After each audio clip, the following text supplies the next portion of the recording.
era totalmente diferente.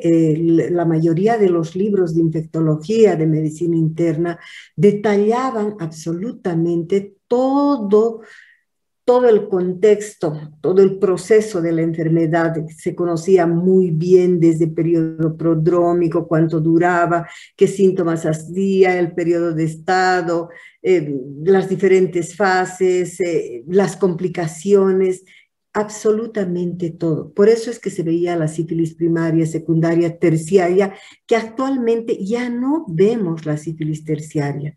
La sífilis neurológica, cardiovascular, estas complicaciones tan graves del oído. Acuérdense, por ejemplo, que Beethoven, sus últimas composiciones, su requiem, lo hizo ya sordo por una sífilis nerviosa del oído, que lo dejó totalmente sordo.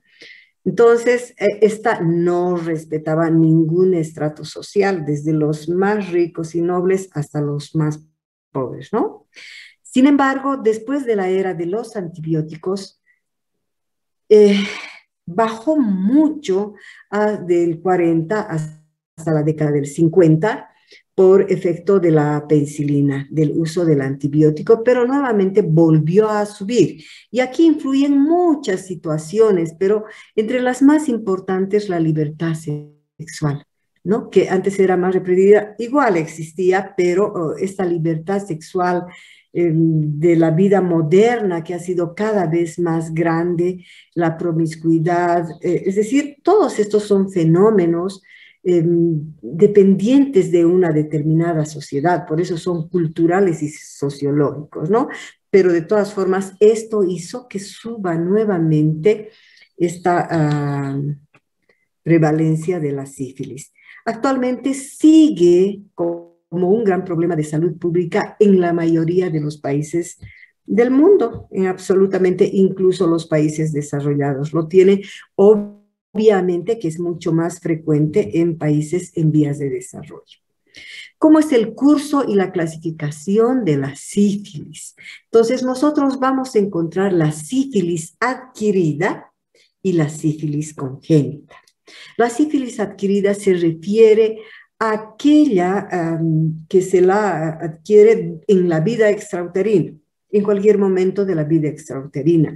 Es decir, puede ser lamentablemente, por ejemplo, en niños pequeños, 2, 3, 5 años, 6 años. Y esto es debido a abuso sexual, porque ellos no tienen todavía relaciones sexuales. Y por eso es que ahora se lo está viendo, ¿no es cierto?, a raíz de este problema. Y esta sífilis adquirida de los niños de este tipo se subdividen a la vez en recientes y en tardías, y además en sintomáticas y latentes. Las recientes son las que están antes de los 2 años, las tardías más allá, y las sintomáticas claramente nos dice el término, aquellas que presentan signología muy palpable, visible, y las latentes o asintomáticas, aquellas que, habiendo sífilis, están en una etapa donde no presentan, son inaparentes. El germen está en muy escasa cantidad, pero está presente, pero no tiene síntomas. Y la sífilis congénita, el otro gran grupo, que es el objeto fundamental de nuestro tema, chicos. A esto, en general, esta era la temática de la currícula de pediatría. La sífilis congénita se la adquiere en útero. ¿De dónde? De una madre que estando embarazada contrae la enfermedad o ya tenía, pero está enferma de sífilis. Por lo tanto, esta sífilis se transmite al bebé por la vía transplacentaria. Es decir, es una vía directa transmitida de la madre al feto. Y esta igualmente puede ser reciente y tardía, sintomática y latente o asintomática, ¿ya? Entonces, la sintomática es aquella que es florida, por ejemplo, que lleva todos los síntomas. La más grave es la que lleva una manifestación del sistema nervioso central, y existe la latente, la asintomática, la inaparente, no se nota nada.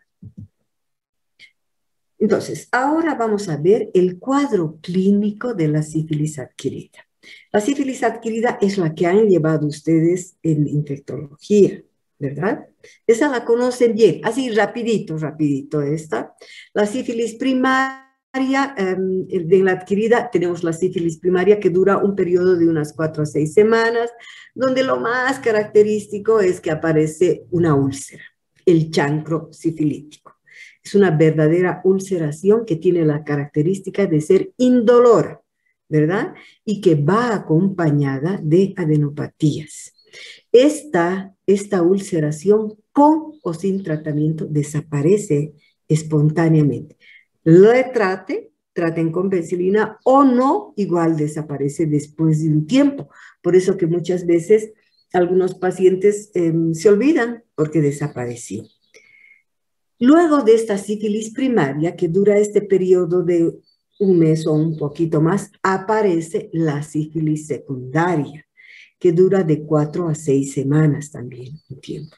Y aquí nosotros vemos muchas lesiones, han debido ver en adultos en infectología, lesiones particularmente mucocutáneas, como la rociola sifilítica, el condiloma plano, adenopatías generalizadas. Y fíjense, estas lesiones mucocutáneas son muy contagiosas. Las que están en la mucosa oral son terriblemente contagiosas, las que están en la piel también son contagiosas, ¿ya? Y los condilomas. Y la sífilis latente que dura varios meses, incluso puede durar varios años.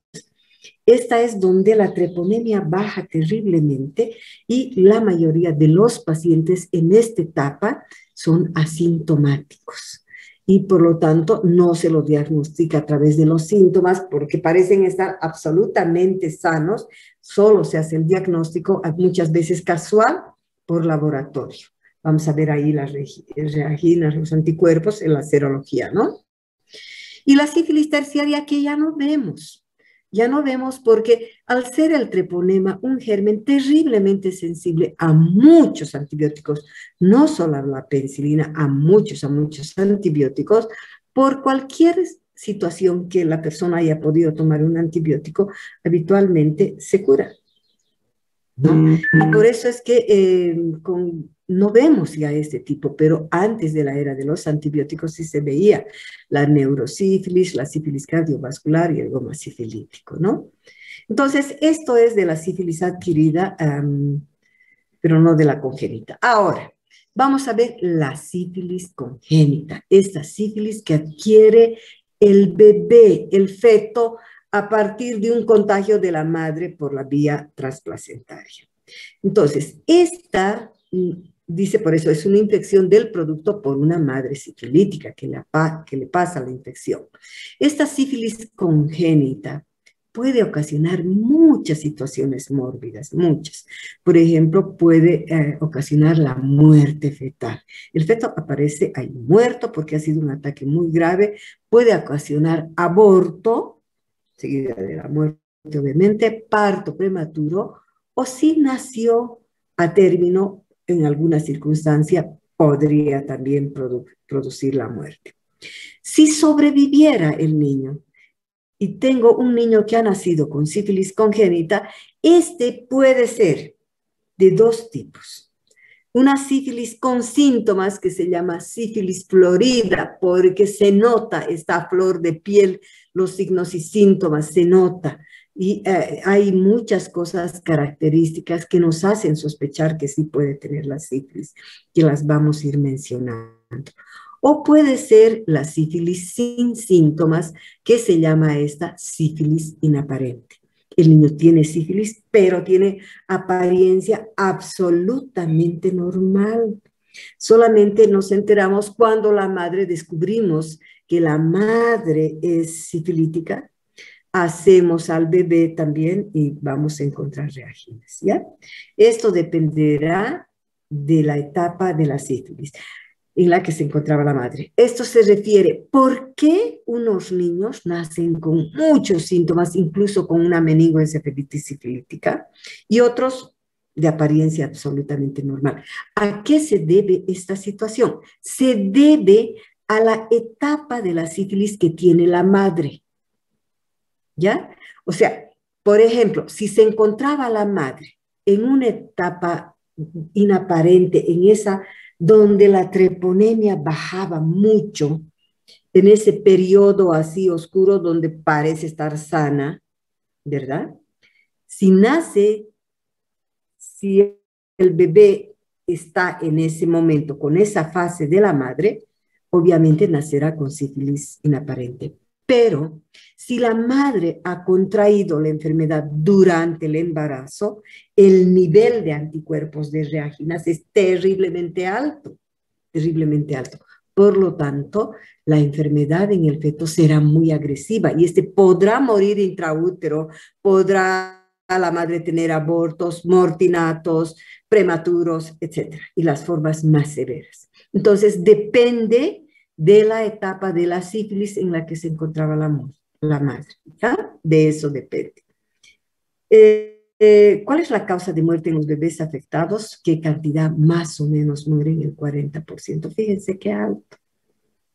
La sífilis congénita se clasifica también en sífilis reciente, hemos dicho, que es en niños de 0 a 2 años, y en sífilis congénita tardía en niños que tienen más de 2 años. Fíjense, estos niños de sífilis congénita tardía, ¿por qué se dice congénita tardía? Porque nacieron inaparentes. Probablemente como ocurre aquí en la maternidad, llegan en expulsivo, tienen la guagua y como falta camas, se van al día siguiente o ese día. Entonces no da lugar, si es peor, si es fin de semana, no da tiempo a que le hagan laboratorio porque no está abierto, no es emergencia, ha tenido el bebé de aspecto normal, se va. Y no supieron si la madre no hizo control prenatal, no sabían si tenía sífilis o no. Entonces, esa sífilis ha ido avanzando, avanzando, avanzando. ¿Por qué era inaparente? Porque la madre estaba en esta etapa latente y la infección no era muy grave en el niño, por eso nació de aspecto normal. Pero uno de los órganos principales en atacar son los huesos. Y entonces recién después de los 2 años, con las secuelas, uno hace el diagnóstico de sífilis en forma retrospectiva y encuentra esto. Esas son las sífilis congénitas tardías. ¿Me han entendido? Sí, doctora. Sí, doctora. Bien. Bueno, entonces aquí vamos a ver las manifestaciones clínicas de la sífilis congénita reciente, no de la tardía. La tardía es después de los 2 años, cuando ya pasó. Pero, ¿qué es lo que vemos en la reciente? En esos bebés cuya madre ha adquirido la sífilis y durante el embarazo, por lo tanto, ha enfermado el bebé grave. ¿Ya? Son los sintomáticos o de la sífilis congénita florida. Entonces, fíjense, las lesiones en la piel son muy frecuentes, son el 60%. Las lesiones óseas son las más frecuentes y como están dentro del cuerpo los huesos, no se notan. Se están horadando los huesos, pero no vemos. Y a veces no todos los síntomas se presentan, simplemente pueden ser lesiones óseas y pasan inadvertidas, ¿ya? Pero fíjense, 82% es uno de los porcentajes más altos. La afectación del sistema nervioso central, fíjense qué alto, chicos, 60%. Otros síntomas podemos ser la corioretinitis, puede haber desnutrición intrauterina, pueden haber manifestaciones viscerales, en un 30% puede estar afectado el hígado, el vaso, los riñones, los pulmones, etc. Linfadenopatías en un 50%. Alteraciones hematológicas son muy frecuentes, la anemia, que a veces uno piensa que es de otra causa en el 90% y la trombocitopenia en un 40%. ¿Cuáles son estas lesiones mucocutáneas que hemos dicho que son frecuentes y que representan más o menos el 60%? El pénfigo palmoplantar. ¿Por qué se dice pénfigo? Porque es una lesión tipo penfigoide, es de tipo como una ampolla grande, que puede tener 1, 2, 3 centímetros de tamaño, ¿se dan cuenta? Así, largas, y que se presentan solo en la palma de las manos y en la planta de los pies, en ningún otro lugar. Entonces, alguna vez que ustedes están en el parto, una cesárea, y reciben un niño que ven como una ampolla, una vesícula grande, una ampolla, chicos, en palma de manos o plata, es sífilis congénita. Y ahí adentro existen millones de treponemas activos, que si ustedes por mala suerte tuvieran una herida, se contagian la sífilis. Hay millones de treponemas activos ahí.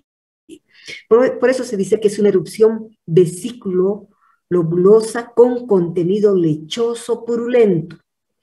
Tiene esa especie de pus siempre así blanquecino y es muy infectante.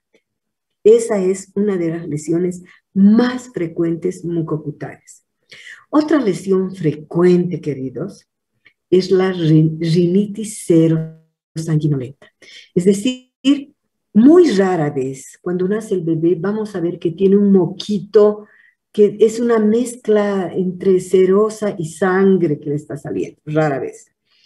Habitualmente la madre es la que comenta en su primera consulta y dice, le está saliendo una secreción, un moquito medio con sangre.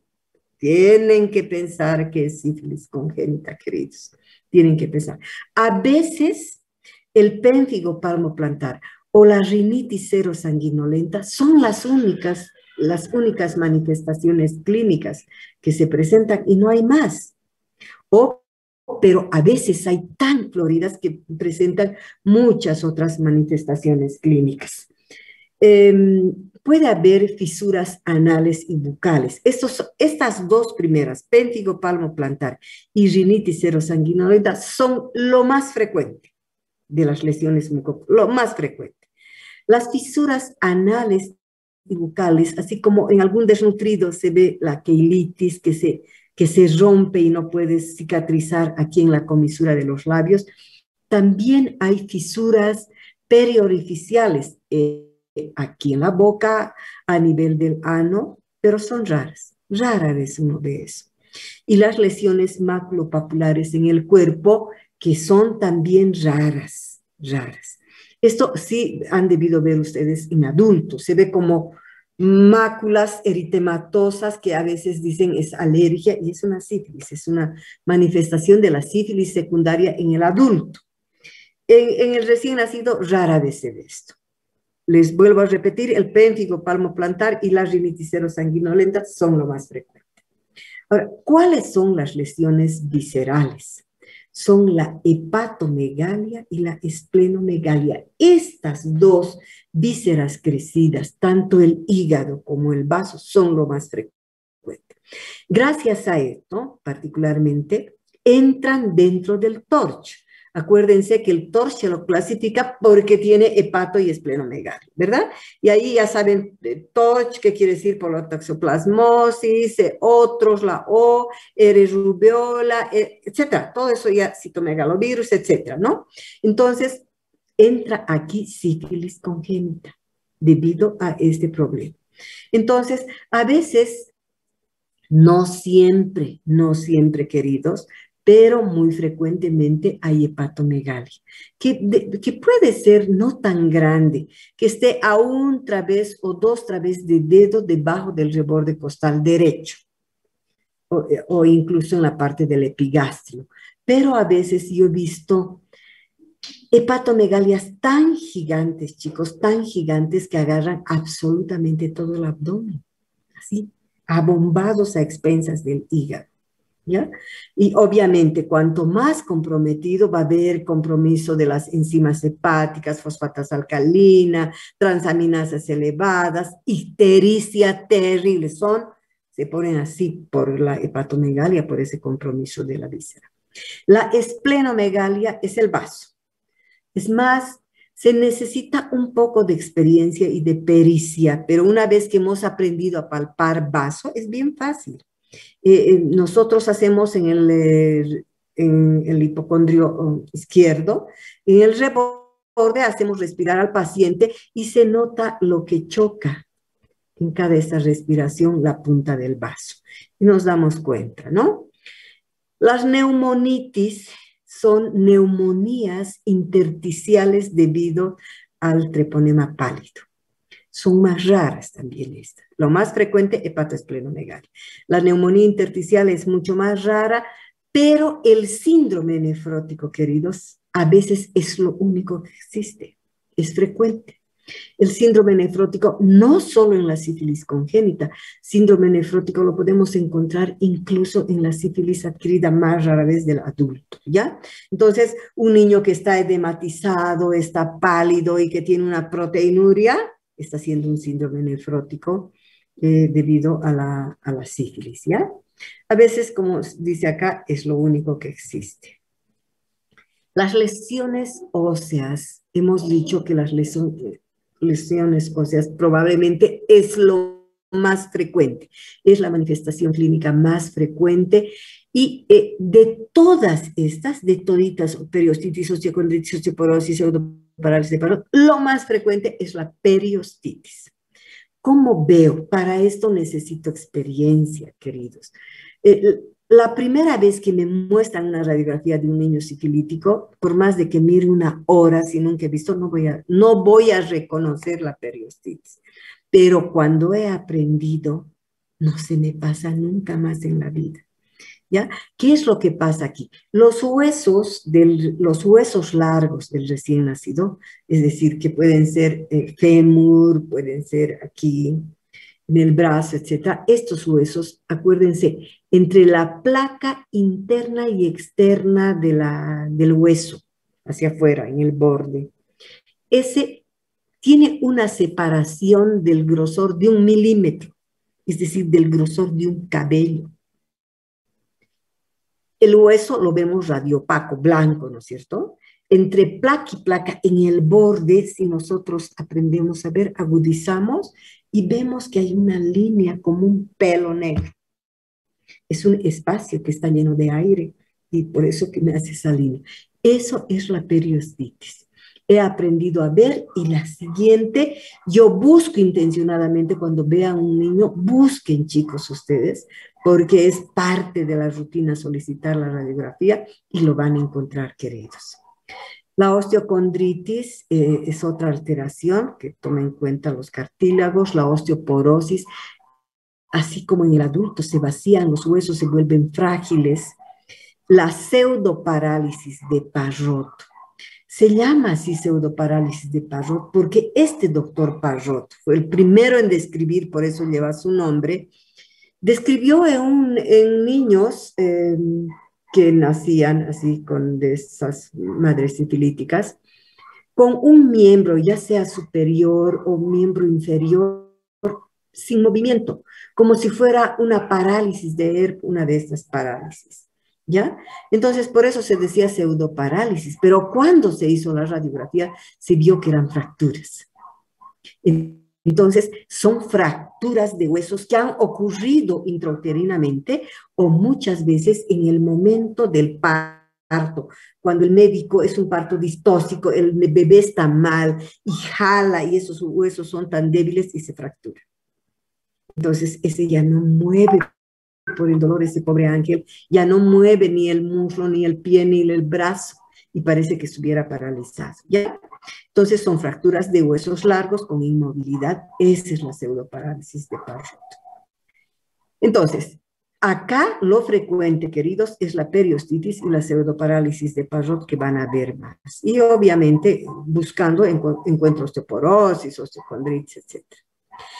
En las alteraciones hematológicas encuentro anemia seguida de palidez intensa, generalizada y trombocitopenias, es decir, con bajas de las plaquetas que se acompañan de lesiones purpúricas, de muchas veces de sangrados, equimosis y otro tipo de discrasias, ¿ya? Hay una trombocitopenia.